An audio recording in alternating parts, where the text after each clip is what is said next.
Pertemuan kita pada malam ini dengan Ummul Kitab Al-Fatihah.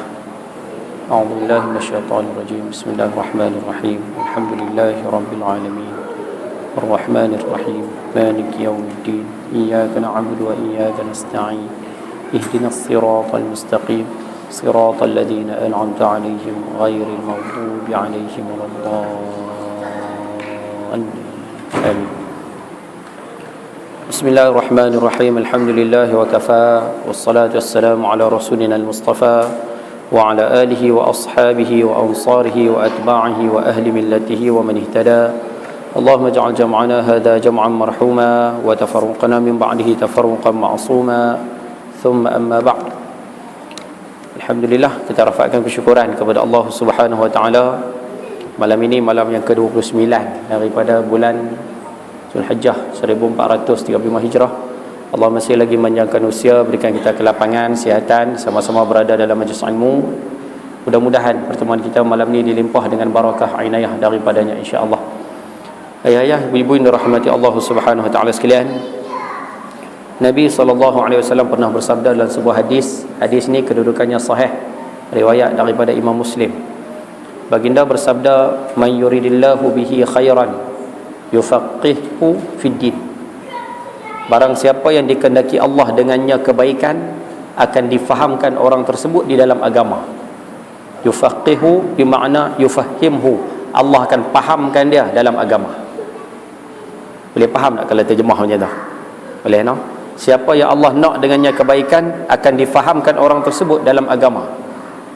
Kalau kita terjemah hadis ni dalam bahasa yang lebih mudah untuk senang kita faham, siapa yang Allah nak orang tu jadi baik, Allah akan bagi dia faham dalam agama.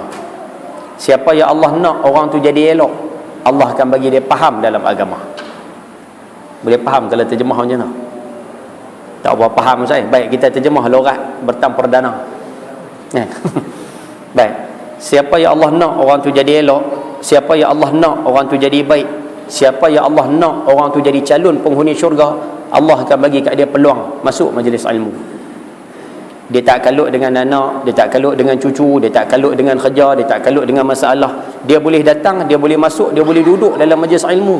Tu tanda Tuhan nak bagi dia tu jadi orang baik. Boleh faham kalau terjemah macam tu? Maknanya malam ni Ustaz, kalau kami dapat masuk dalam majlis ilmu, tu tanda Tuhan nak bagi kita tu jadi orang baik. Sebab tu Tuhan bagi kita tak ada masalah, tak ada ada kelapangan, ada masa, ada waktu boleh datang masuk majlis ilmu. Tu tanda Tuhan nak bagi kita jadi orang baik. Kalau isteri kami dapat Ustaz, tu tanda Tuhan nak bagi bini kita tu jadi orang baik. Kalau anak pun dapat Ustaz, tu tanda Tuhan nak bagi anak tu pun jadi orang baik. Sebab itu kita paling kurang bila boleh duduk dalam majlis ilmu, paling kurang sebutlah alhamdulillah. Apa sebab Ustaz? Sebab nikmat yang Allah bagi pada kita malam ni, tak semua orang di bertam perdana ni dapat. Tu nombor satu. Tak semua orang dapat. Boleh faham atau no? Yang kedua, nikmat yang kita dapat malam ni, malam esok belum tentu lagi kita dapat. Sebab tu paling kurang bila boleh duduk dalam majlis yang baik-baik seumpama ni, banyak akan bersyukur kepada Allah Subhanahu wa taala insya-Allah. Mudah-mudahan. Boleh kono? Nampak macam marah nampak ke? Baik. Malam ni insya-Allah ayah-ayah, ibu-ibu yang rahmati Allah Subhanahu wa taala sekalian, oleh kerana bersempena dengan Hijratul Rasul ataupun sambutan ma'al hijrah yang akan menjelang esok, saya rasa malam ni kita nak bawa berkaitan dengan satu tajuk, tapi kita tak mau bincang berkaitan dengan hijrah. Sebab saya rasa di sini pun akan ada ustaz yang akan bahas tajuk ma'al hijrah, sambutan ma'al hijrah, cerita tentang hijrah Nabi sallallahu alaihi wasallam dan sebagainya. Cuma malam ni saya nak bawa pada ibu sekalian, Nabi SAW pernah bersabda dalam sebuah hadis. Hadis ni Nabi sebut kepada Amru bin Al-As. Sayyiduna Amru bin Al-As datang jumpa Nabi SAW, pegang tangan Nabi SAW, dia masuk dalam Islam. Dia bersama dengan Khalid Al-Walid. Ni satu tim ni masuk Islam sama time. Khalid Al-Walid jumpa Nabi SAW, masuk Islam. Kemudian Amru Al-As jumpa Nabi SAW, giliran yang seterusnya dia jumpa Nabi, dia pegang tangan Nabi SAW. Dia kata, "Ya Rasulullah, aku Islam." Bila Nabi SAW suruh dia mengucap, akhirnya dia mengucap. Selesai mengucap, dia pegang lagi tangan Nabi SAW. Dia kata, "Ya Rasulullah, boleh tak kamu jamin kepada aku satu perkara?"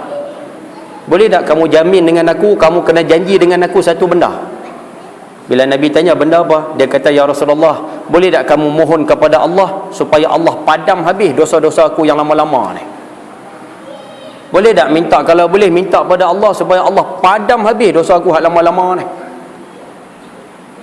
Nabi SAW bersabda dalam sebuah hadis, Nabi jawab kepada Amr al-As, baginda mengatakan, innal islama yahdamu ma kana qablahu.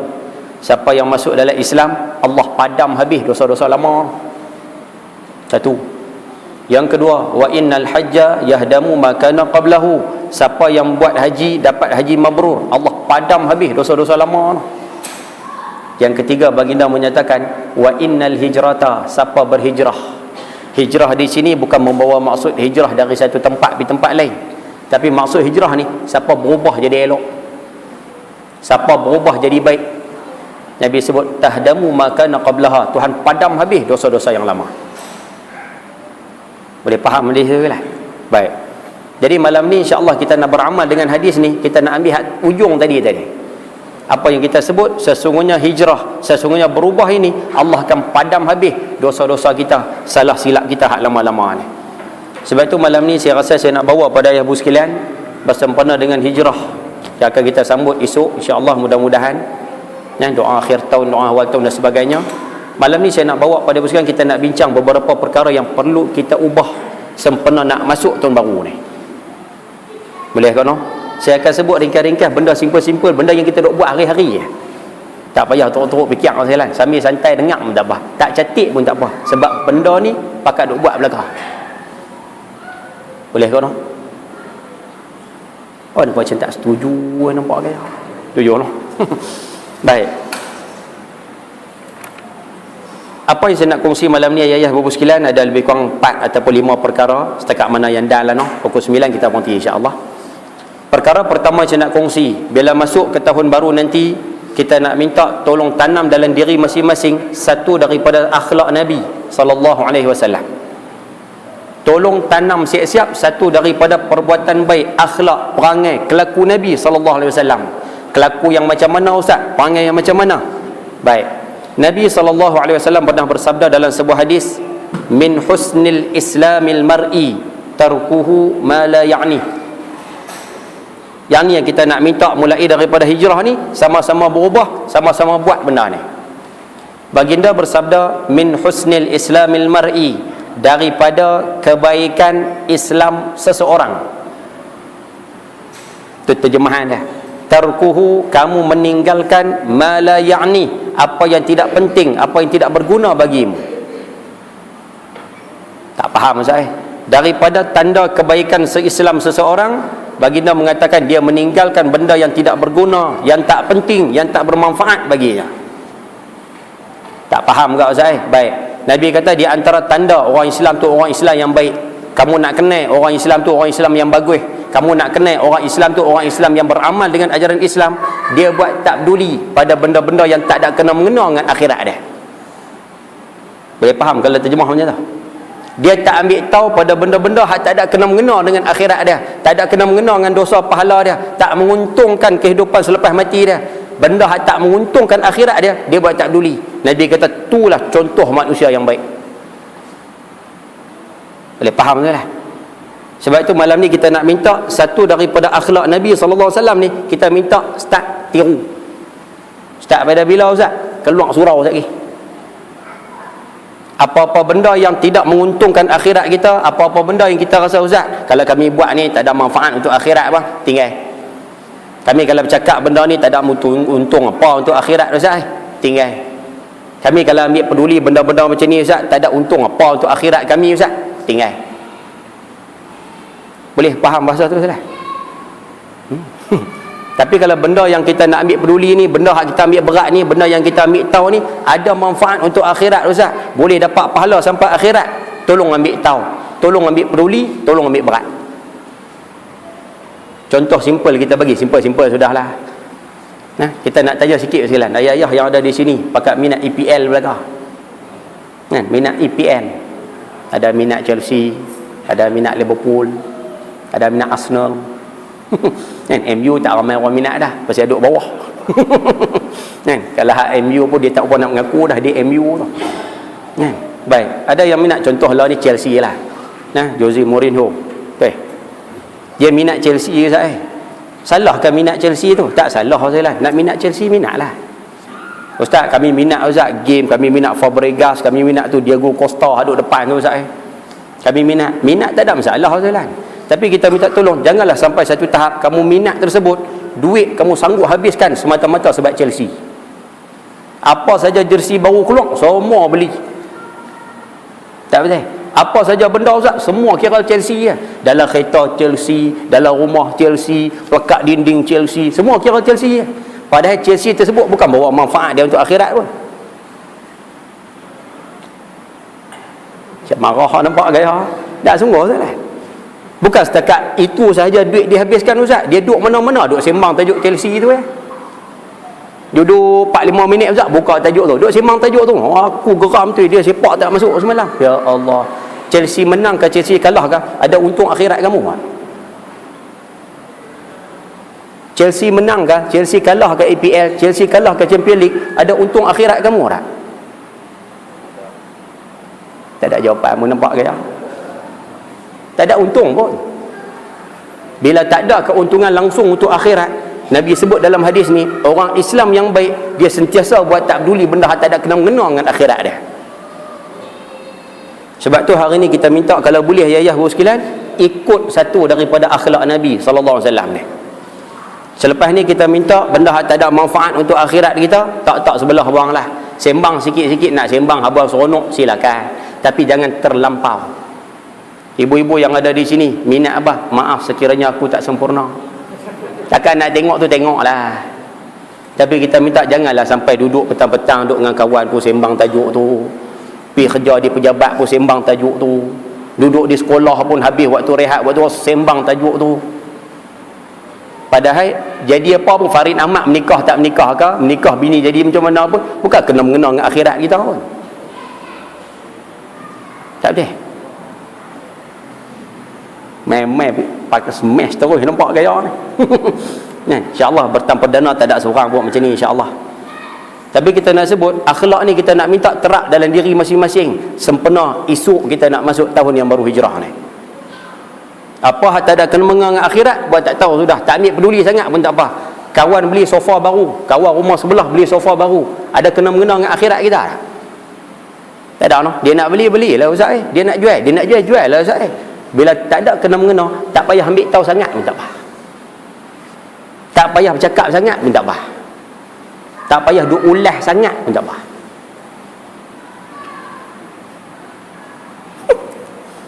Macam marah nampak gaya ni. Kenapa tiawai nampak gaya lain ni? Tunggu. Tapi kalau perkara-perkara yang mendatangkan kemanfaat untuk akhirat, perkara yang mengaitkan kita dengan akhirat, tolong ambil peduli.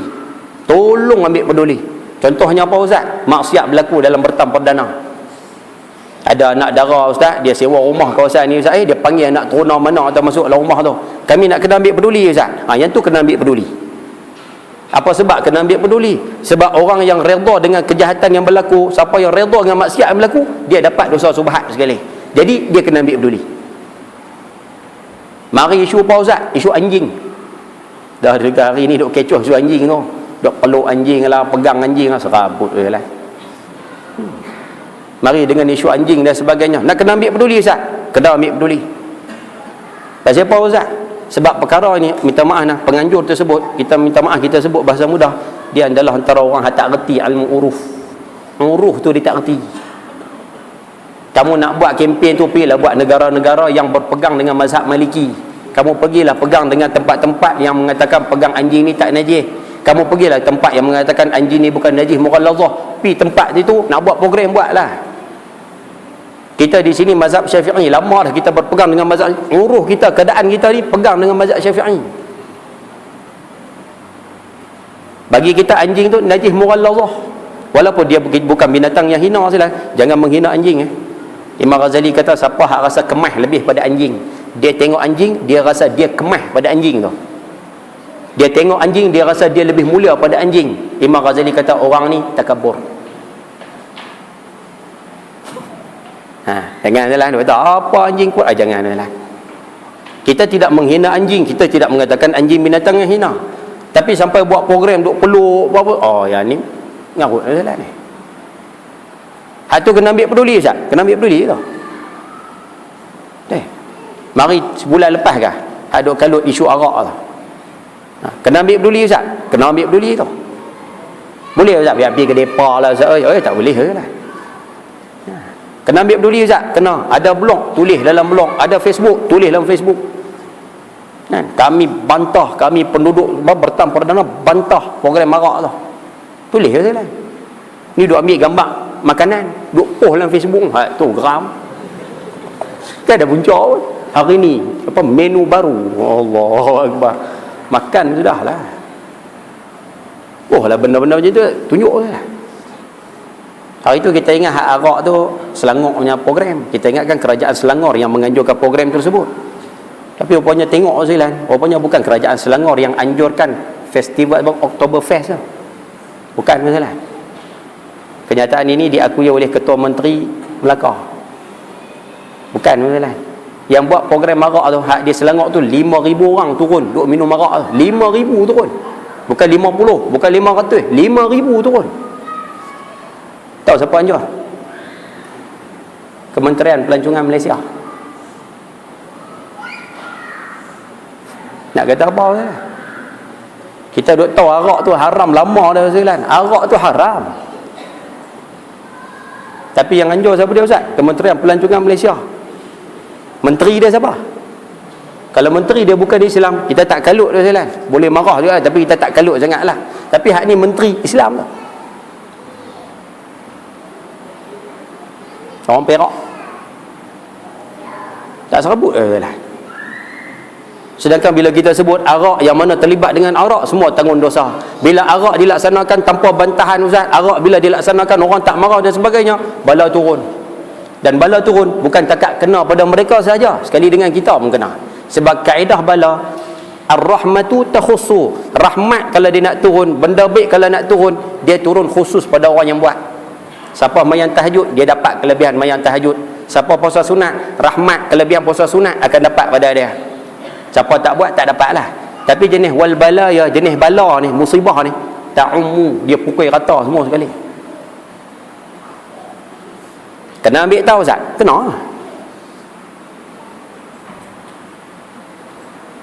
Macam marah nampak gaya Ustaz. Minta maaf, kita cakap betul ya lah ni. Tunggu lah. Semalam saya duduk belecak di masjid apa? Arakuda, tajuk Dajjal. Duduk mengajak tajuk Dajjal Ustaz.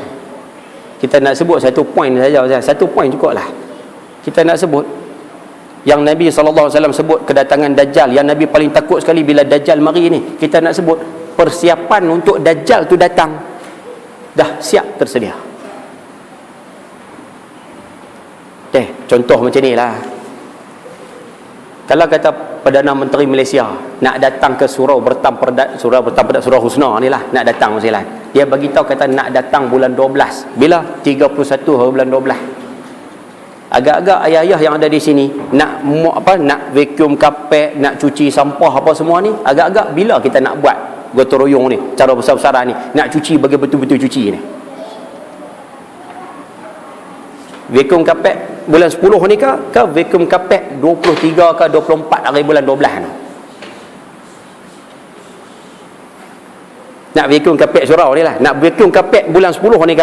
Hari ni ke? Ataupun nak vacuum kapet 23, 24? Seminggu sebelum dia mai tu kira cantik Ustaz vacuum kapet. Betul? Maknanya seminggu sebelum dia mari lah kita vacuum kapet. Betul? Maknanya persiapan Ustaz nak buat bila dia betul-betul nak sampai. Betul? Faham bahasa tu? Maknanya persiapan, kita nak buat persiapan Ustaz hak cantik sekali, hak betul-betul sekali, bila dekat-dekat dia nak keluar Ustaz, dekat-dekat dia nak mari tu lah. Masalahnya sekarang sekalian berkait dengan Dajjal ni, persiapan untuk dia keluar semua siap dah. Apa tanda dah? Tanda dah dia dah dekat dah nak keluar. Orang kita hari ni duk ralik lagi, duk ambil peduli benda hak tak ada kena mengena dengan dia lagi. Duk sembang benda hak tak ada kena mengena dengan dia lagi. Antara contoh mudah Dajjal keluar, tanda paling simple Ustaz. Allahu Akbar. Israel akan menjadi negara penguasa dunia. Yang ni kita tak payah nafi, tunggu masa ya. Israel akan menggantikan Amerika sebagai negara penguasa dunia. Satu. Yang kedua, Nabi sebut dalam sebuah hadis, Dajjal dia akan mengelilingi dunia. Dajjal akan pergi mana saja naik jet pejuang. Naik jet pejuang, kita terjemah bahasa mudah ni, pesawat pejuang. Kita nak panggil apa? Pesawat pejuang tu orang panggil apa? Jet lah. Senang, istilah mudah, jet. Hari tu MH370 hilang. Dalam duk kalut cari MH370, duk kalut cari kapal terbang, jumpa satu pulau. Pulau yang dia bernama Diego Garcia. Siapa rajin sekali balik cuba cek tengok atas Diego Garcia tu ada apa. Duk tengah laut, pulau tu seketui ya, tengah laut tu, tengah lautan Hindi tu. Bukan ada pulau dekat-dekat dengan dia maksudnya. Tapi tengah-tengah pulau hak seketui tu, ada apa Ustaz? Landasan kapal terbang. Apa tujuan bina landasan kapal terbang tengah-tengah pulau hak kecil tu? Ayah-ayah yang ada di sini, cuba cek lapangan terbang tentera yang ada atas muka bumi hari ni, yang kedudukannya strategik. Hari ni, semua Amerika kuasai. Nabi sebut dalam satu hadis, Dajjal akan duduk di luar Madinah. Dajjal akan tunjuk, dia akan duduk di atas satu bukit. Bukit tu 7 kilo jauh pada kota Madinah. Dia akan kata dekat tentera-tentera dia, tu, hadza Masjidu Ahmad, tu Masjid Muhammad tu. Tu Masjid Muhammad tu. Dia akan duduk di atas satu bukit. Bukit tu nama Jabal Habsyi. 7 kilo jarak ada daripada kota Madinah. Bukit tu duduk di tanah halal. Hari ni siapa rajin cuba cek tengok atas Jabal Habsyi yang Nabi sebut Dajjal akan duduk di situ tu, sekarang ada apa? Sekarang Arab Saudi bina istana dah, siap-siap dah atas tu. Kita duk balik kita duk kira malam esok Kedah Lawang Pahang stadium Darul Makmur, duk sembang tajuk tu. Minta maaf lah, saya mengajak kasar ni, minta maaf banyak lah. Kalau kena pok batas hidung tu, minta maaf banyak lah. Kita masih lagi duk ambil tahu, duk ambil peduli, duk sembang, duk bicara, duk seronok dengan benda-benda yang tak mendatangkan manfaat untuk akhirat. Sedangkan Nabi sebut dalam hadis yang kita baca malam ini, tanda orang Islam yang baik, dia buat tak peduli benda tak ada kena-mengena dengan akhirat dia. Sebab itu kita minta mulai daripada hijrah tahun ini, kita minta lepas ni benda tak ada kena-mengena dengan akhirat tu kurang-kurangkan sikit. Jangan tak payah tinggal terus pun tak apa. Jangan tinggal sangat, jangan tinggal semua. Tapi kita minta kurang-kurangkan. Tumpu banyak pada benda-benda yang mendatangkan manfaat untuk akhirat. Boleh ke no? InsyaAllah satu kita minta sama-sama buat. Yang kedua, boleh ke cerita macam tu? Cerita bila saya. Yang kedua, kita minta bersempena dengan tahun baru ayah ibu sekalian, terutamanya bagi orang lelaki-lelaki lah. Ya, kita minta tolong sama-sama tanam azam supaya menjadi manusia yang rajin. Supaya menjadi manusia yang rajin, terutamanya dalam rumah. Tak payah tunjuk, minta maaf no, ada setengah manusia dia buat kemas, dia tunjuk kemas. Tak payah tunjuk kemas lah. Kita minta kalau boleh mulai daripada hijrah tahun ni pakat jadi manusia yang ringan tulang bila duduk dalam rumah. Ada seorang perempuan, nah, poin yang kedua. Ada seorang perempuan datang jumpa Nabi sallallahu alaihi wa ala alihi wasallam. Dia kata, "Ya Aisyah, madza kana ya'malu an-nabiy sallallahu alaihi wasallam fi baitihi?" Nabi sallallahu alaihi wasallam ni baginda ketika mana berada di rumah, apa yang baginda buat di rumah? Nabi di rumah ni dia buat apa? Nabi kan pemerintah Madinah, Nabi duduk di rumah buat apa? Nabi duduk keluar berdakwah, Nabi di rumah dia buat apa? Nabi duduk keluar kerja, cari pendapat, cari rezeki dan sebagainya, Nabi di rumah dia buat apa? Nabi duduk kawan dengan para sahabat dan sebagainya, Nabi di rumah buat apa? Sahabat-sahabat nak tahu apa yang baginda buat ketika mana berada di rumah. Cuba tengok apa jawapan Aisyah radhiyallahu anha. Aisyah mengatakan, kana basyaran minal bashar. Nabi SAW ni dia serupa manusia biasa, macam manusia biasa. Macam ni dari sudut akhlak, perangai, tingkah laku. Dari sudut tubuh badan tak sama nah. Jangan silap faham pula. Maksud kana basyaran minal bashar, manusia seumpama manusia lain. Sama ni dari sudut akhlak Nabi, dari sudut perangai Nabi, dari sudut perbuatan Nabi di rumah. Dari sudut tubuh badan tak sama nah. Baik. Kata Aisyah radhiyallahu anha, yafli thawbahu wa yahlibu syatahu wa yakhdimu nafsahu. Nabi SAW ni seorang manusia, bila baginda duduk di rumah, baginda yafli thawbahu, baginda basuh baju sendiri. Baginda cuci baju sendiri. Wa yahlibu syatahu, Nabi perah susu kambing sendiri. Wa yakhdimu nafsahu, Nabi layan diri sendiri. Apa maksud dia, Ustaz? Baik. Yang pertama, Nabi SAW seorang manusia, bila berada di rumah, baginda seorang manusia yang buat kerja berkait dengan urusan pakaian baginda sendiri. Urusan pakaian baginda, Nabi buat sendiri. Bukan maksud di sini Nabi buat isteri lepas tangan, tidak. Tapi maksudnya Nabi membantu isteri dari sudut pakaian.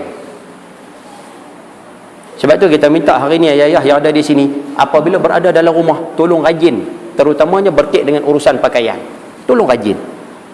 Kalau boleh cantik sekali, ayah-ayah basuh baju. Tu kira cantik. Okey, macam tu. Paling cantik ayah-ayah tolong basuh baju. Tu cantik sekali. Habis tu Ustaz, bilah suruh bini bilah. Berkering, suruh bini berkering. Sidai, suruh bini sidai. Kita basuh. Tak boleh Ustaz, tak boleh. Suruh bini basuh, kita bilah. Tak boleh berkering, suruh bini berkering. Bini sidai. Tak boleh juga Ustaz. Suruh bini basuh, bini bilah, kita berkering. Boleh? Tak boleh Ustaz. Bini basuh, bini bilah, bini berkering, kita sidai. Boleh? Sidai luar rumah tu, kawan-kawan lalu, takut bini tu. Buah tu tak tahan. Tunggu. Nabi SAW buat ni di rumah. Boleh? Tak boleh Ustaz. Sidai tak boleh, orang kata takut bini. Baik, suruh bini buat semua, daripada awal basuh sampai sidai. Kita buat apa? Kita lipat. Boleh? Ustaz, kami kerja, bini kita kerja. Ustaz, kami letih, bini kita letih. Jangan kena buah ni, kerana Ustaz ni main duk kata aku ni pula. Tak sungguh Ustaz. Ustaz, kami tak dan Ustaz, daripada basuh sampai lipat memang tak dan. Baik, kalau tak dan nak buat semua perkara tersebut, paling kurang apa salahnya ucap terima kasih pada isteri kita sebab dia basuh daripada awal sampai sudah. Apa salahnya? Terima kasih. Ucapan terima kasih kepada isteri kita. Tak ada lah. Kalau rasa terima kasih pun tak boleh bagi, paling kurang apa salahnya ucap minta maaf no, abang tak dan tolong. Apa salahnya masalah? Nabi SAW duduk di rumah buat kerja sendiri. Sebab itu Aisyah radhiyallahu anha sebut, Nabi SAW ni bila baginda berada di rumah, kami semua seronok. Nabi kalau ada di rumah, kami seronok dengan Nabi. Dan bila baginda keluar daripada rumah, kami rindu pada Nabi SAW. Rindu sangat. Nabi balik, kami seronok. Nabi tak ada, kami rindu. Sebab apa Ustaz? Sebab baginda membantu meringankan beban isteri di rumah. Boleh faham kan? Tapi hari ni kita tak jadi kan? Sebab kita tak ikut gaya hidup Nabi SAW. Sebab itu bini kita, bila kita balik di rumah kan, dia serabut. Tak betul? Bila kita balik ke rumah, dia serabut. Bila kita duduk tempat kerja, dia kata orang tua dia mau duduk lama sikit, dia pejabat. Tak apa. Kita duduk di luar, dia senang. Kita balik, dia serabut. Betul tak ibu belakang? Seorang pun tak angguk, tapi pakat senyum. Kira dia lah tu. Tunggu lah. Tunggu. Sebab tu kita minta hari ni ikut seperti mana sunnah Nabi SAW. Ulama mengatakan sirrul wusuli ilallah mahabbatu Rasulillah SAW. Cara kamu nak sampai kepada Allah, kita translate bahasa kampung kita lah. Kamu kalau nak capai syurga, satu daripada jalan yang ulama sebut, kamu mesti cinta kepada Nabi SAW. Cinta pada Nabi SAW, Imam Tirmizi sebut, kamu kena ikut akhlak sunnah Nabi SAW. Bila ikut sunnah, ikut akhlak, ikut peribadi, ikut gaya hidup, baru kamu akan cinta. Bila cinta, itu rahsia untuk kamu sampai kepada Allah Subhanahu Wa Taala. Kalau tidak, tak sampai. Sebab tu kita minta lepas ni kalau boleh sama-sama ayah-ayah bapak sekalian duduk di rumah rajin sikit. Yang pertama sekali berkaitan dengan baju. Yang kedua, Nabi perah susu kambing sendiri, kita tak payahlah perah susu kambing. Maksud di sini Ustaz, bancuh ayak. Bukan kata kami nak kena bancuh ayak sentiasa kan? Tak. Sekali-sekala, apa salahnya kita bancuh ayak sendiri? Satu. Apa salahnya sekali-sekala kita ambil order daripada isteri kita pula? Tu akhlak Nabi sallallahu alaihi wasallam. Tak payahlah ambil hari-hari, nanti melampau Ustaz. Nah, nanti bakal melampau, bakal tak mau buat kerja dah. Sekali-sekala, apa salahnya? Hari ni pah nak minum apa? Abang bancuh. Pah nak minum cappuccino panjuh, cappuccino pun boleh Ustaz. Bancuh lah.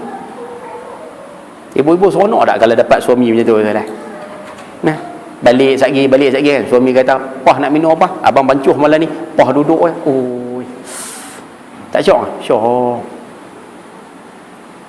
Sungguh lah. Ni akhlak Nabi sallallahu alaihi wasallam. Nabi pernah order, minta maaf ya sekalian, kita setakat belajar hari ni, tak ada lagi dalam Islam, tak ada lagi dalam sirah Nabi sallallahu alaihi wasallam baginda order minum pada isteri. Tak ada. Tak ada. Kita hari-hari order. Tentu tak tahan. Kalau bini tanya lain kira enggak, ni kita order. Wah, ayak secawat. Ambung. Padahal dia balik kerja sama dengan kita lah.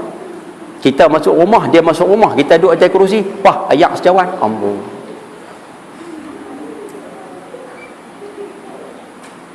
Macam duk buat dah, nampak gaya. Allahu Akbar. Nabi SAW, minta maaf sekalian, ada satu kisah sekalian. Kisah ni kisah Allah ni lah. Saya tak payah cerita lah siapa noh.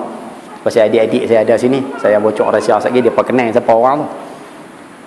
Ada satu manusia sekalian, rumah duduk 2 tingkat. Rumah dia 2 tingkat. Dia adalah seorang manusia yang mana suka mengarah orang. Hatta bini dia pun kena arah juga. Dia duduk tingkat atas rumah dia. Dia ada satu loceng. Dia duduk di atas lagi, dia goyang loceng. Kadang-kadang. Bini dia duduk di bawah tu, naik guduk-guduk, naik ke atas. Buat apa Ustaz? Naik ke atas, tanya suami dia, abang nak apa? Laki dia kata, mencoyak siapa? Ni lah, nonton ni, umur 70 lebih lah. Dia duduk tingkat atas tu, bini duduk tingkat bawah. Dia pegang loceng satu, dia kocak tu. Bini pun naik gede naik. Bini pun veteran serupa dia juga lah. Tapi naik atas lah. Abang nak apa? Bancuh teh secawan. Bini pun turun gede bancuh teh. Buat naik pula kali ni. Cak lagi dia duduk minum teh pula 5 minit tu. Ambil loceng pula, kocak pula. Bini pun gede naik. Nak apa abang? Buat naik paper sah.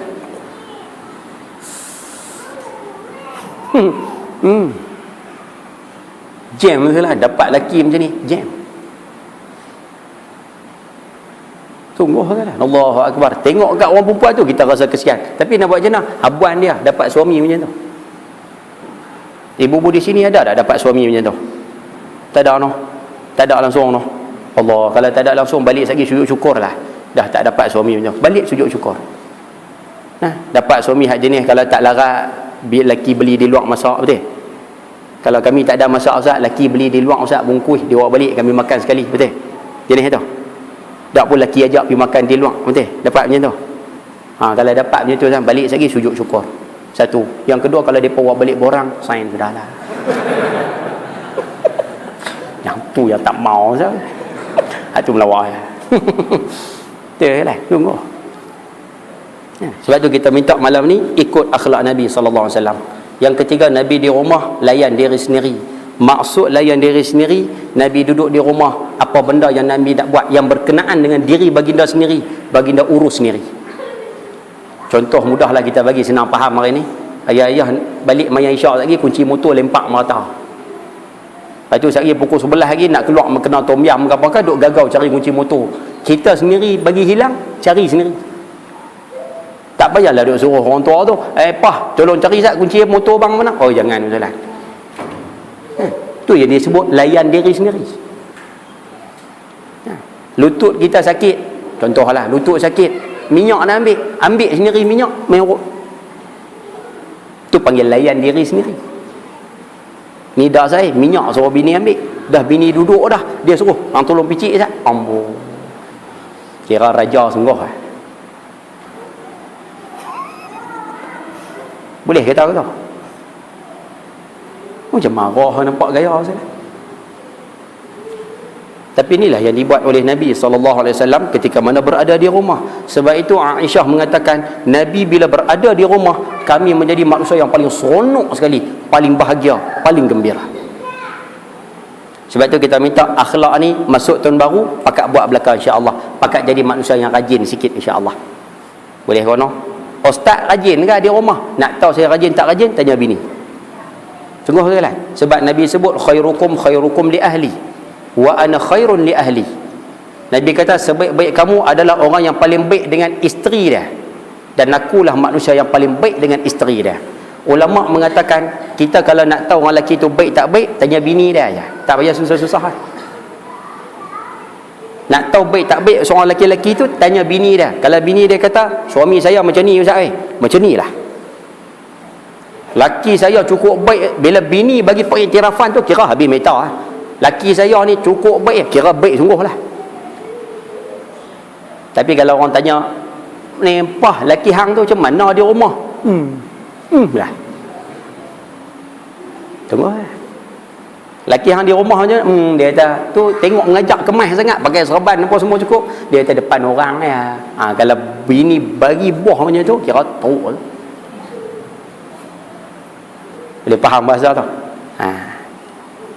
Sebab itu nak cantik sekali ayah-ayah yang ada di sini, balik sekali, cuba tanya bini kita tengok, abang sejak menikah dengan hang ni, agak-agak abang ni okey ke KO? Try tengok. Kan? Hak baru menikah tak payah lagilah. Kan? Hak baru menikah mesti semua bagus kan? Hak menikah 5 tahun ke atas tu. Kalau bini kata bagus, baguslah. Kalau bini kata abang ni teruk, teruk lah tu.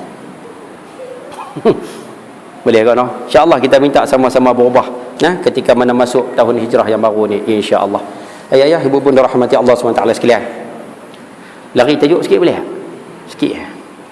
Bunyi jam dah. Baru ni saya mengajak kitab Bidayatul Hidayah.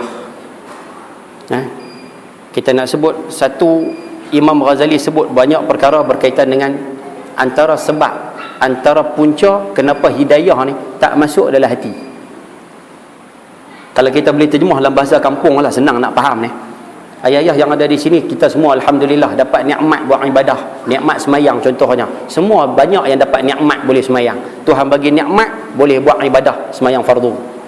Tapi kita nak sebut, boleh jadi juga walaupun pakai dapat nikmat semayang, tapi tak ramai dapat hidayah masa dalam semayang. Apa contoh hidayah tu Ustaz? Terjemah bahasa kampung kita ni, dia tak rasa bertuhan waktu semayang tu. Dia tak rasa dia sedang menghadap Allah waktu semayang tu. Dia tak rasa manis waktu semayang tu. Tapi dia semayang juga macam orang lain, perhabis juga isyak 4 rakaat, maghrib 3 rakaat tu. Tapi dia tak rasa manis buat ibadah. Tu tanda hidayah tu tak masuk dalam hati tu. Rupanya Imam Ghazali sebut antara punca kenapa hidayah tersekat daripada masuk, banyaklah dia sebut, sonci satu sudahlah. Imam Ghazali kata kerana manusia ni dia suka puji diri sendiri. Rupanya tu satu punca, dia suka puji diri sendiri.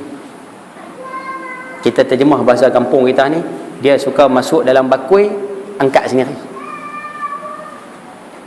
Faham bahasa tu? Tak faham Ustaz? Dia suka apung diri sendiri.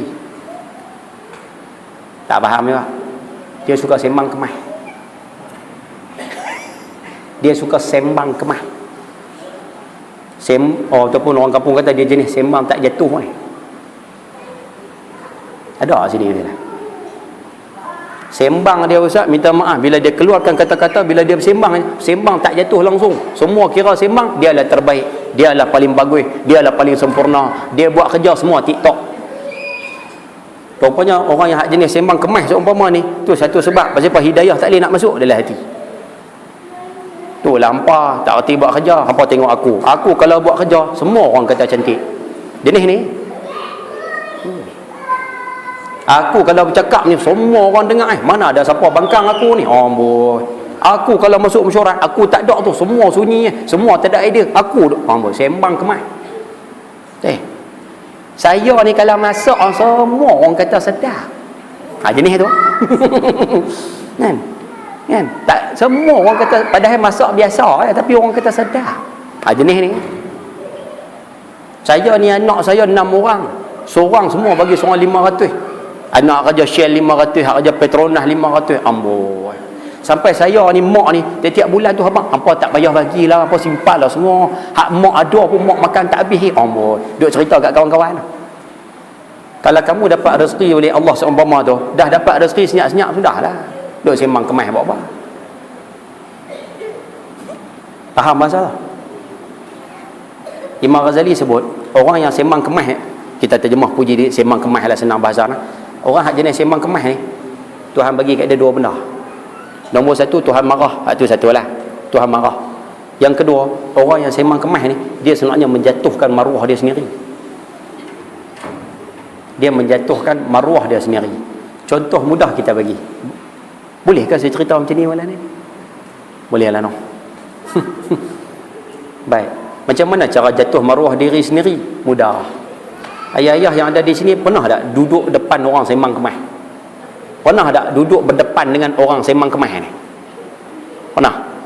Ibu-ibu pernah duduk dengan orang sembang kemas? Pernah kan? Dia sembang kemas, dia duduk depan kami Ustaz, dia duduk sembang kemas, tak ada jatuh sikit pun. Bila dia duduk sembang kemas, hati kita kata apa? Hati kita ni, duduk dengar ni, hati kita kata apa? Saya rasa dalam surau malam ni seorang pun tak ada yang hati dia sebut tak ada ni. Yang hati dia sebut, oh kemas dia ni no, hebat dia ni no, oh dahsyat dia ni no. Ada tak? Tak ada no. Kan? Majoriti boleh kata hampir keseluruhan lah. Keseluruhan bila duduk depan orang sembang kemas ni, hati kita akan kata apa? Dia ni bohong ni. Dia ni otak yang lebih ni, dia ni penipu ni, dia ni kalau mai tak sembang kemas bukan nama dia. Gitu. Nampak tu? Masing-masing duk mengumpat dalam hati. Satu. Imam Ghazali sebut, ketika mana orang yang sembang kemas, hak jenis puji diri sendiri, sembang kemas lah senang terjemah, hak jenis sembang kemas ni balik, kamu akan kutuk dia pula dengan mulut. Masa duduk depan kamu, kamu kutuk dalam hati. Masa dia balik, kamu kutuk dia pula dengan mulut. Betul tak? Dia dah jalan balik, kita sembang sama-sama kawan. Dia ni kalau main tak pernah sembang jatuh no. Semua sembang naik sedia.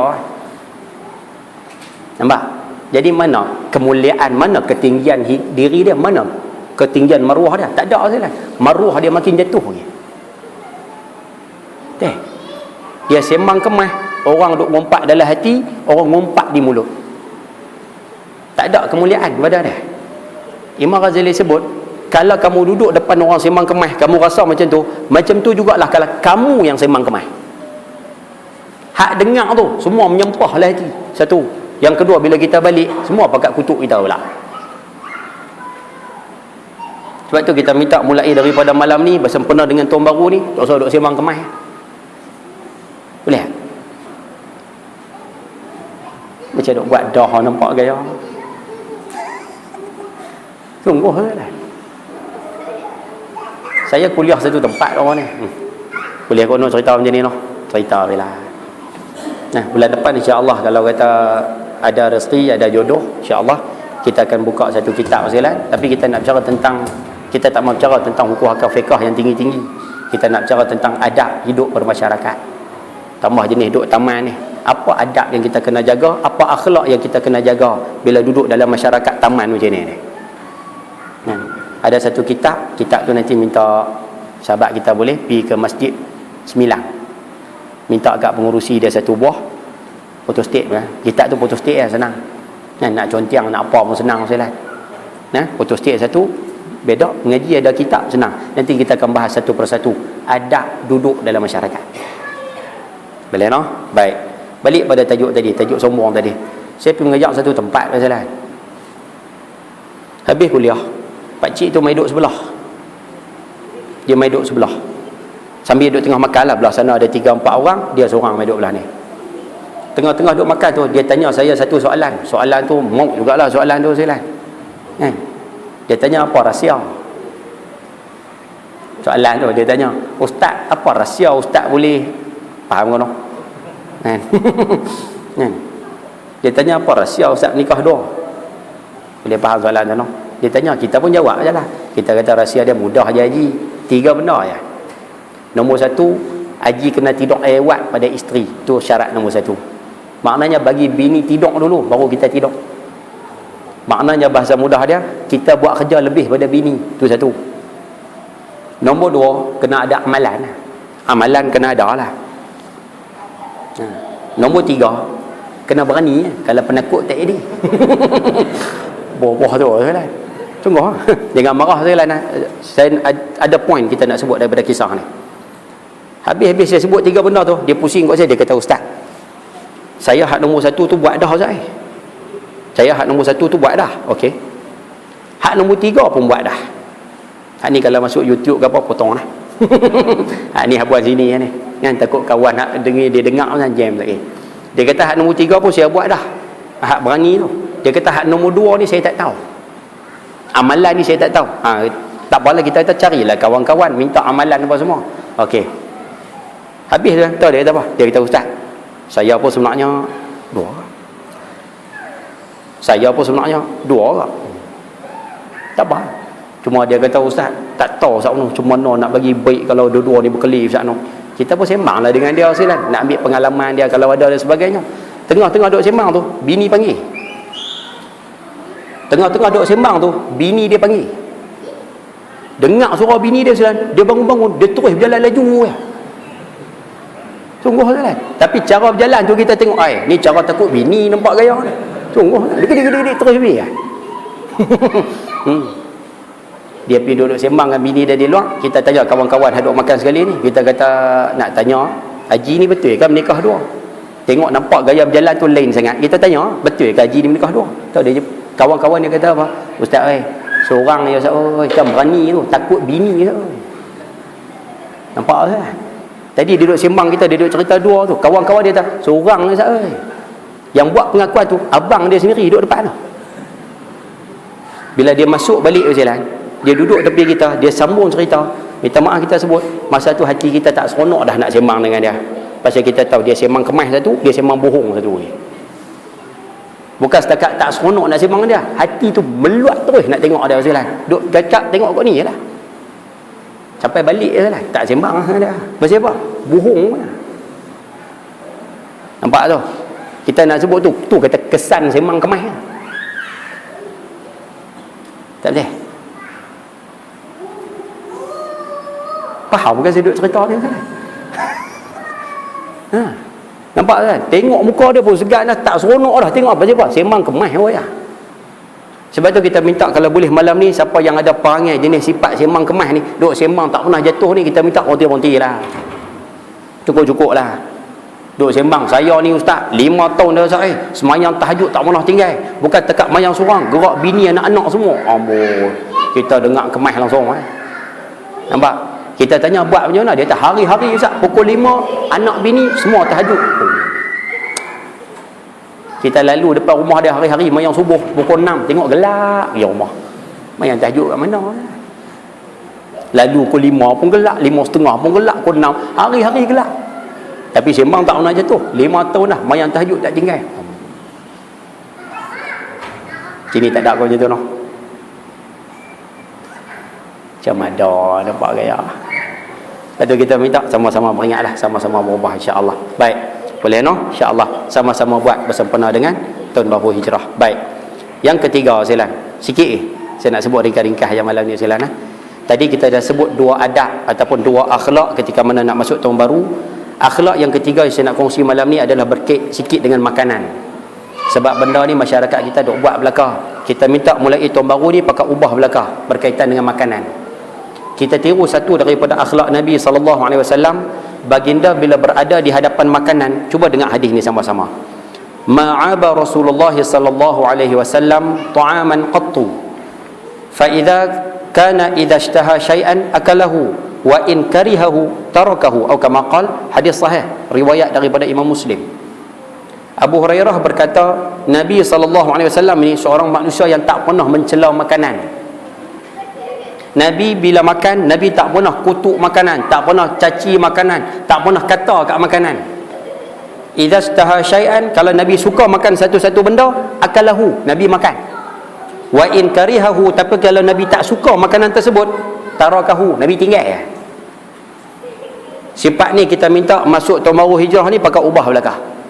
Ayah-ayah yang ada di sini, ibu-ibu yang ada di belakang, kalau masuk tahun baru ni, minta maaf, start malam ni lah senang. Kalau kita makan sesuatu makanan yang kita suka, kalau suka makanan tu, itu tak ada masalah, semua makan melaka. Akak puji lagi ada, oi siapa masak ni, sedap nampak gaya ni. Baik, bab tu selesai. Tapi kita minta bila makanan tu kita tak suka, kalau tak suka, tinggal, jangan makan. Makanan tu kalau makan tak sedap, baik, tak sedap, tinggal, jangan maki. Jangan kata, jangan duk ulas, jangan duk camdek lebih kurang, jangan. Contoh simple lah, bini buat ayak teh tarik lah apa kan. Dia buat ayak tu manis terlebih. Kan, dia buah camca gula, dia buah 3 camca, contohlah, manis terlebih. Kalau manis terlebih tak boleh minum, lepas minum tu rasa-rasa manis, letak tepi, cawan tu, cukup. Bagi tahu pada isteri, minta maaf nak abang tak boleh nak minum, dia manis sikit, cukup lah. Tapi masyarakat kita bukan setakat letak tu saja ya. Dia kata lah, ni lori gula per kilo tu balik. Kita minta buang tabiat tu saja. Ni nak bunuh aku ke ni? Nak bagi aku kena macam manis ni? Amboi, cakap lah. Tak apa, saya biarlah dia main, tak apa. Ahli syurga main dalam majlis ilmu, main dalam taman syurga, biarlah. Berapa ramai dia bercakap tu dah minum banyak manis, dia boleh kata tu, ni berapa kilo gula ni. Kalau dia minum makanan pula, dia makan makanan, dia minum minuman, masin pula. Dia kata pula, ni lori garam berapa kilo terbalik dia kata apa? Kita minta budaya ni, buang. Ni apa ni, masak ni? Jangan. Tak suka, tinggal. Boleh faham bahasa tu tak? Faham ke saya kata? Sopa ayah ibu-ibu pergi kenuri. Pergi makan kenuri. Cedok daging 2-3 ketui masuk dalam pinggan. Dah makan saya tengok-tengok waktu nak ambil, nak koyak daging ni, tengok-tengok lihat. Koyak dengan tangan pun tak putih, tokok dengan gigi pun tak putih. Kalau kata tak boleh makan, tinggal. Letak daging tu di tepi, makan nasi bagi perhabis. Daging tu tinggal lah. Dah tak boleh makan. Masyarakat kita buat macam tu lah. Dia tak boleh makan, dia tinggal tepi. Tak apalah, cantik dah tu. Tapi sekali dia naik motor dengan bini dia, baru duduk atas motor ya, dia ulas dah daging tu. Kan? Ni buat kenuri ni, daging ni nak jamu orang ke nak jamu binatang ni. Oh, dia bahasa punya tak ada adab ni orang macam ni. Dia bercakap lah. Dah tak mau makan tadi, tinggal, tak payah ulas. Nah, tu tadi tu daging ke tongkoi besi, ambu bahasa. Bukan jawab apa, baru duduk atas motor baru duduk atas kereta je, ulas lah. Punya tak ada adab. Sebab tu kita minta yang ada dalam surau pada malam ini, mulai pada hari ini, makanan kalau kita suka, makan. Tak suka, tinggal. Jangan duduk kutuk. Understand? Minta maaf no, garang sikit saya lah no, pasal dia melibatkan adab. Boleh kau no? Kak duk buat dah nampak gaya ni. Tak apalah, kita minta sama-sama apa betul insya-Allah wasallam. Nah, inna ahadan lam yulad aliman. Tidak ada manusia beranak-beranak atas muka bumi ni terus pandai, tak ada. Tidak ada manusia beranak-beranak atas muka bumi ni terus betul semua pun tak ada. Jadi sama-sama dengar, sama-sama apa betul lah setakat mana boleh. Baik, yang terakhir, last. Tak larat dah wasallam. Boleh lah, lepas setengah, lepas 40 kita berhenti lah. Baik. Akhlak yang terakhir yang kita nak minta pakak-pakak buat belaka bersempena dengan hijratul Rasul sallallahu alaihi wasallam ini, kita minta adab ketika mana berada di dalam rumah. Ayah-ayah bersama dengan anak-anak, bersama dengan isteri. Kita nak sebut sikit adab ni, kita minta sama-sama buat dalam kehidupan dalam rumah kita insya-Allah. Baik. Saya baca hadis bahasa Melayu terus, senang. Hadis ni riwayat daripada Imam Bukhari radhiyallahu anhu. Hadis ni hadis sahih.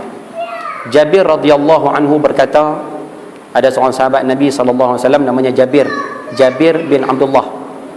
Beliau meriwayatkan sebuah hadis. Beliau mengatakan apabila Nabi sallallahu alaihi wasallam bersabda, apabila hari telah malam ataupun mulai malam, laranglah anak-anak kamu keluar daripada rumah. Malam ni saya nak sebut pada ayah ibu sekalian akhlak yang keempat yang Nabi SAW nak ajar kepada kita. Baginda pesan, apabila hari mulai malam, hari dekat-dekat nak malam, kita translate bahasa mudah, bila dekat-dekat nak maghrib, Nabi kata suruh anak-anak kamu masuk dalam rumah, larang mereka keluar daripada rumah. Satu. Boleh kono? Sekarang ni maghrib pukul 7, maknanya 6.45, 6.50 kalau boleh keluar anak-anak pakat balik belakang. Hak duk naik basikal di luar panggil balik. Kemudian Ustaz nu apa nama anak kita duk main di padang bola panggil balik. Bini kita duk sembang bawah pokok pelam tu panggil balik tak? Boleh jalan. Dekat-dekat nak maghrib panggil balik. Panggil semua masuk dalam rumah. Apa sebab Ustaz? Kerana baginda mengatakan sesungguhnya fa inna syayatin tantashiru hina idzin. Kerana syaitan dia banyak berkeliaran waktu-waktu maghrib ni. Dekat-dekat maghrib, waktu maghrib ni syaitan banyak berada di luar rumah. Sebab tu kita minta tolong kalau boleh maghrib dekat maghrib pakat masuk belakang. Boleh sekalian noh. Sini pakat buat belakang dah kono. Kan? Kita nak pesan sikit jelah. Sini tak ada masalah, maghrib semua pakat masuk rumah. Semua pakat tak ada. Kita nak minta tolong sikit ya. Waktu dekat nak maghrib pakat masuk rumah satu. Yang kedua, ibu-ibu yang ada di luar haduk bersembang bawah pokok pelam ke, bersembang tepi pagar ke bakar, dekat-dekat nak maghrib 10 minit nak maghrib masuk. Dua. Yang ketiga kita minta tolong lah. Maghrib tak usah duk pergi jalan Tesco. Tak usah duk pergi jalan Maidin. Maghrib jangan duk pergi jalan Maidin misalnya 6.30 6.45 tak usah duk pergi Maidin. Waktu tu waktu maghrib. Boleh kan noh? Ni pukul 6.30 6.45 tu duk keluar pergi pasar raya. Kita minta kalau boleh jangan. Yang keempat kita minta tolong maghrib jangan duk keluar pergi pasar malam. Nak keluar pergi pasar malam pi awal pukul 6 suku pi siap-siap. Saya kalau Ustaz tak dan saya kalau tak dan pi lepas isyak lagi. Yang kita tak nak dekat-dekat nak maghrib tu duk keluar pergi pasar malam. Kalau boleh tolong ubah budaya ni. Boleh kan noh? Minta maaf saya mengajak kasar sajalah. Kita cakap direct kan. Nah, bulan depan tak main dah. Kan sebab tu main cakap terus ni. Nah, minta tolong sajalah. Ibu-ibu yang ada di sini maghrib kita minta tu samalah ayah-ayah pun sekali nah. Maghrib tak usah duk kira keluar pergi makan di kedai. Dulu budaya ni Cina aja duk makan ni dekat-dekat maghrib ni. Lah ni Melayu banyak makan dekat-dekat maghrib ni. Duk pergi kena cakotiau telur ayam basuh dekat-dekat maghrib.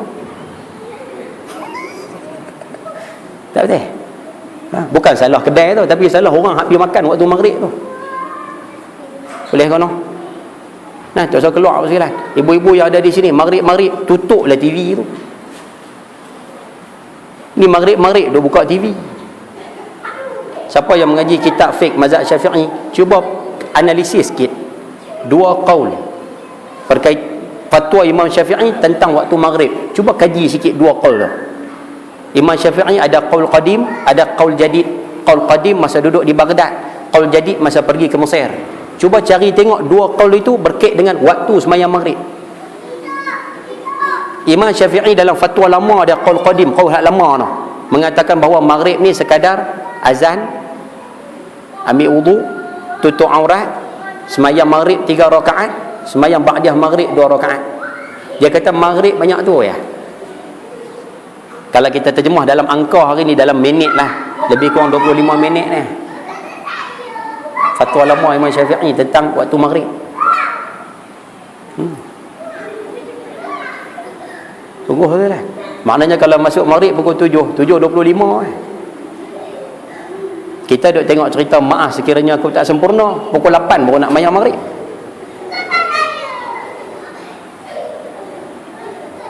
Faham bahasa tu kan? Tapi fatwa jadid, fatwa baru Imam Syafi'i mengatakan maghrib ni berakhir dia Isya. Dan hari ni kita pakai yang mana? Kita pakai fatwa baru ni lah. Tapi kita sebut walaupun fatwa baru Imam Syafi'i, dia tidak membatalkan fatwa lama Imam Syafi'i. Maknanya fatwa lama valid Ustaz, boleh pakai. Dan kita sebut khuruju anil ikhtilaf, keluar daripada ikhtilaf ni. Fatwa lama, fatwa baru kita nak bagi kalau boleh dua-dua ni selamat Ustaz. Kami tak termasuk dalam kami masuk fatwa lama pun kami selamat, fatwa baru pun selamat. Hukum keluar daripada ikhtilaf ni disebut mustahabun, sunat. Lepas tu kita minta maghrib tutup satu. Yang kedua boleh dapat ke noh? Nabi sebut fa idza zahaba sa'atu minal isya fahulluhum. Nabi kata bila mari sejam lepas isyak, Nabi kata suruh anak-anak lena.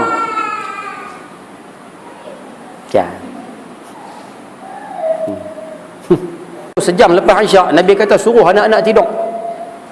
Mana kalau isyak pukul 8, kita transit 8.30 lah, campur kuliah apa pukul 9. Pukul 9 habis mayang isyak. Sejam lepas isyak pukul 10. Pukul 10 tidur.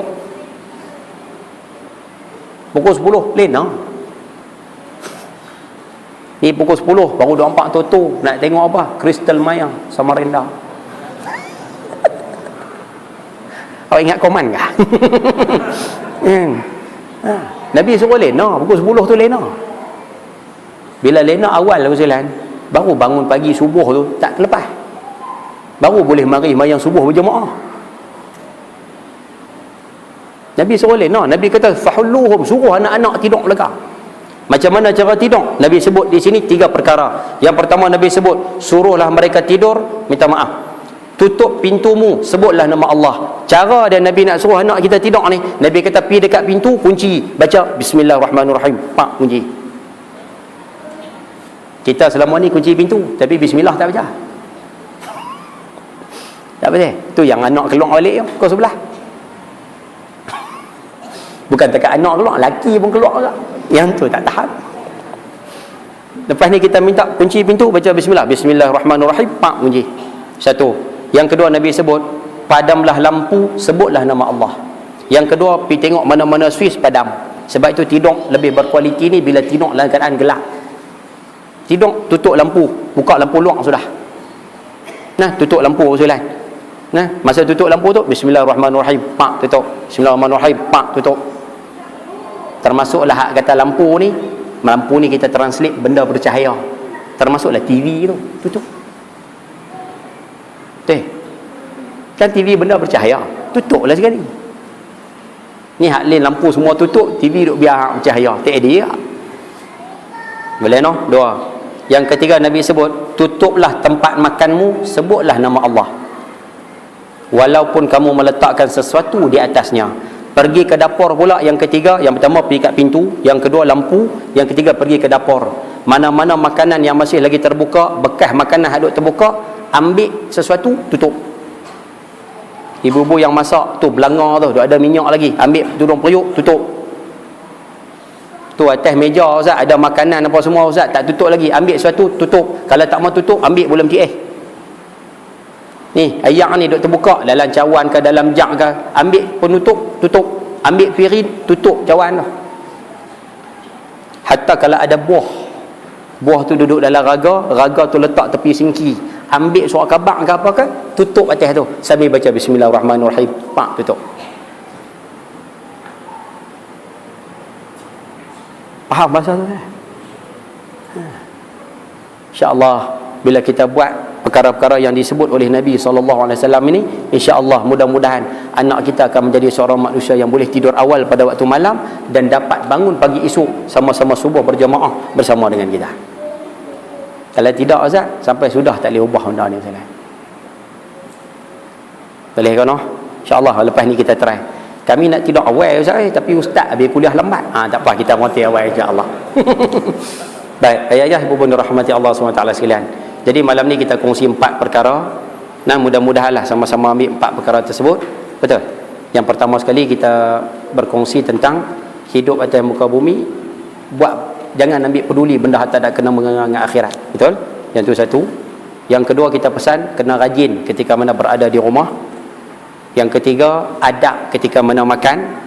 Dan yang keempat, kita berkongsi sikit tentang adab ataupun akhlak kita ketika mana waktu malam nak suruh anak-anak supaya tidur awal, supaya dapat sama-sama bersolat subuh dengan kita insya-Allah. Jadi mudah-mudahan 4 benda yang kita kongsi sama-sama ambil pengajaran insya-Allah. Yang terakhir, last no? Insya-Allah dah nah. Baik, saya baru ni kenal satu buah Zailan. Siapalah sama-sama ambil Zailan. Abu muhasabah. Nabi SAW bersabda dalam sebuah hadis, idza aradallahu bi'abdin, saya pergi mana selalu saya bawa hadis ni Zailan. Baginda menyatakan apabila Allah berkenan dengan mana-mana manusia, Allah berkenan dengan mana-mana manusia, Nabi sebut ista'malah, Allah akan guna manusia tu. Sahabat-sahabat tanya, kaifa ista'malah, macam mana cara Tuhan guna ni?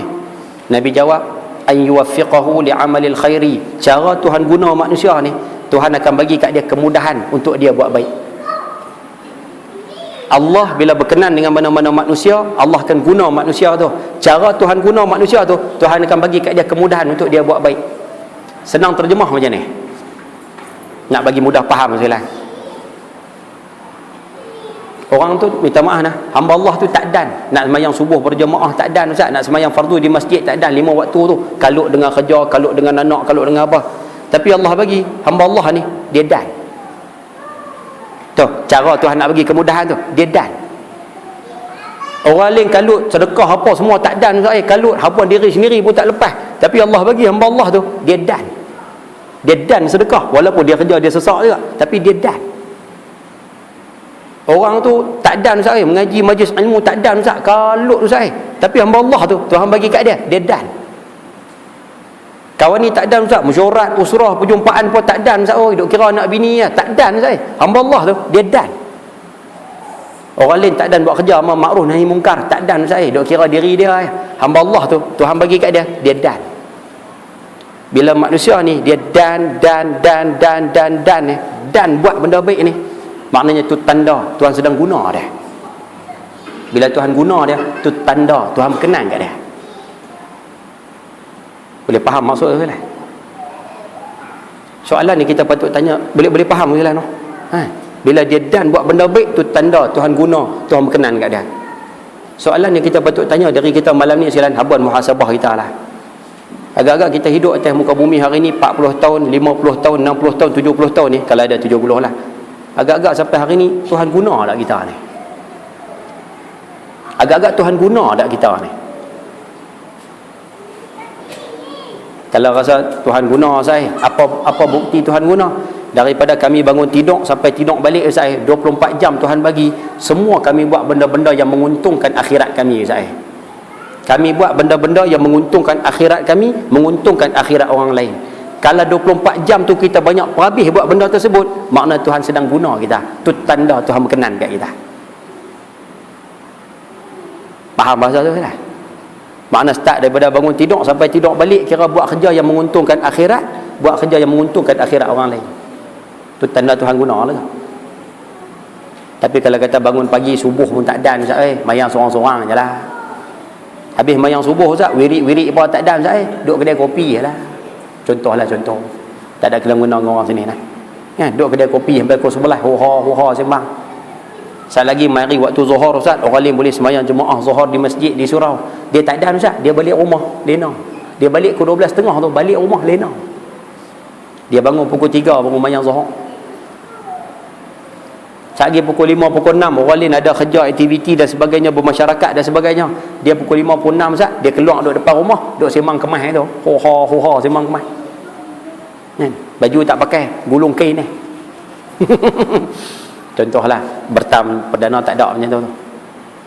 Saat lagi mari waktu malam maghrib, orang lain kalut sembahyang maghrib, kalut kuliah dan sebagainya.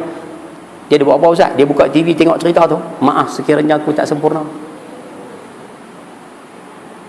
Orang lain duduk kalut mengaji, dia tak ada. Orang lain pukul 10, 11 kalut dengan usrah, perjumpaan dan sebagainya Ustaz. Dia buat apa Ustaz? Dia duduk di rumah, buat apa? Tengok Samarinda. Saat lagi pukul 11 sambung lagi WWE wrestling. Saat lagi dia tidur pukul 12 Ustaz. Orang lain pukul 3, pukul 4 boleh bangun tahajud, dia tidur terandah terus. Kena pula esok tu cuti, terandah terus pukul 10. Mana hidup dia tu, dia tak buat benda yang menguntungkan akhirat dia, akhirat orang lain. Ni tanda Tuhan tak guna dia. Bila Tuhan tak guna, tu tanda Tuhan tak kenan kat dia. Betul, kita minta ayah-ayah ibu-ibu yang ada di sini balik sekali tolong fikir tengok, agak-agak Tuhan guna tak kita ni? Boleh ke no? Semua pakat duk gelisah lah, kena berhenti lah apa kaya. Boleh no? InsyaAllah mudah-mudahan sama-sama ambil pengajaran, sama-sama ambil manfaat insya-Allah. Jadi saya rasa cukuplah sekadar tu untuk malam ini. Apa yang baik daripada Allah Subhanahu Wa Taala, yang buruk kelemahan saya sendiri. Mohon maaf terkasar bahasa, tersalah kata.